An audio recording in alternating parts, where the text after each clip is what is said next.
반갑습니다. 15장에서 유다의 죄가 얼마나 심각한지 모세와 사무엘이 기도해도 유다 백성에게 마음이 기울지 않을 것이며 단호하게 내 앞에서 쫓아내라 하셨습니다. 모세와 사무엘은 이스라엘 백성들이 범죄할 때 마치 중보자처럼 기도했던 인물들입니다. 그런 모세와 사무엘이라도 현재의 유다 백성들의 죄를 중보할 수 없는 지경에 이르게 된 것입니다. 오늘 본문에서도 유다의 죄가 얼마나 심각하며 또한 그 죄가 얼마나 강력한지 어느 누구도 지울 수 없다고 선언합니다. 유다의 죄는 그들의 마음판에 철필로 기록되어 있고 금강석 촉으로 새겨져 있다. 그들의 제단불 위에도 그 죄가 새겨져 있다. 자신들의 마음과 제단불에도 새겨져 있어서 지울 수도 없고 증거가 확실하다는 것입니다. 자손은 그 기록을 보고서 조상이 지은 죄를 기억할 것이다. 하나님의 백성이라는 사람들이 우상을 세우지 않은 곳이 없었습니다. 온갖 푸른 나무 곁에 높은 언덕에 들판에 있는 여러 산에 그들의 조상이 쌓은 제단과 만들어 세운 아세라 목상들을 기억할 것이다. 우상을 산이고 들이고 곳곳에 세워서 숭배했던 것이죠. 네가 나라 구석구석에서 지은 죄의 값으로 내가 네 모든 재산과 보물을 약탈품으로 원수에게 넘겨주겠다. 그리고 너는 네 몫으로 받은 땅에서 쫓겨날 것이며 네가 알지 못하는 땅으로 끌려가서 네 원수를 섬기게 될 것이다. 너희가 나의 분노를 불처럼 타오르게 하였으니 이 분노의 불이 영원히 꺼지지 않을 것이다. 하나님께서 복과 저주를 말씀합니다. 나 주에게서 마음을 멀리하고 오히려 사람을 의지하며 사람이 힘이 되어 주려니 하고 믿는 자는 저주를 받을 것이다. 하나님을 믿지 않고 하나님을 의지하지 않고 하나님을 찾지 않는 유다에 대해 철저한 심판을 예고하십니다. 그는 황야에서 자라는 가시덤불 같아서 좋은 일이 오는 것을 볼 수 없을 것이다. 그는 소금기가 많아서 사람이 살 수도 없는 땅, 메마른 사막에서 살게 될 것이다. 그러나 주님을 믿고 의지하는 사람은 복을 받을 것이다.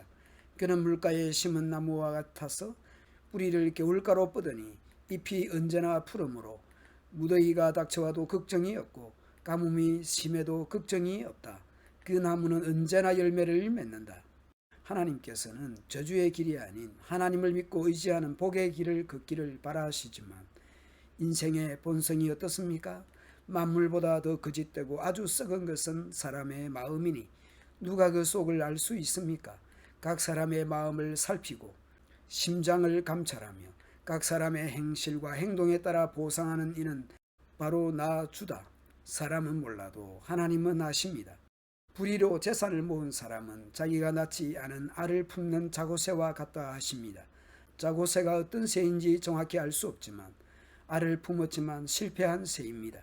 아마 인생의 한창 때에 그 재산을 잃을 것이며 말년에는 어리석은 사람의 신세가 될 것이다. 우리의 성전은 영광스러운 보좌와 같다. 처음부터 높은 산 위에 자리를 잡았다. 이스라엘의 희망은 주님이십니다.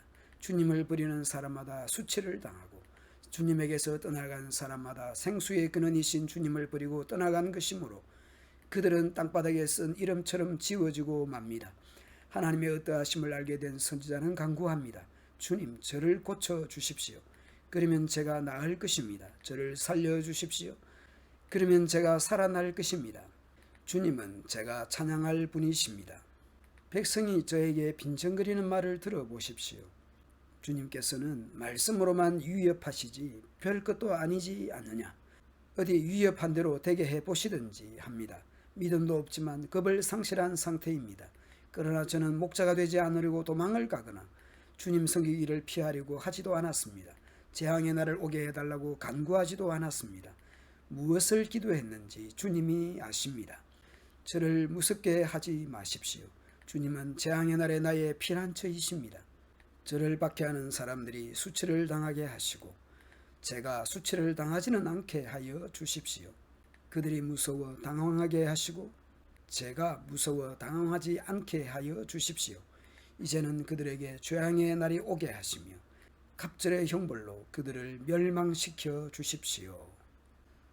오늘 본문에서 두 가지의 길이 제시되고 있습니다. 먼저 저주받는 자입니다. 그는 사람을 의지하고 권력을 의지하고 마음으로 하나님을 떠난 사람입니다.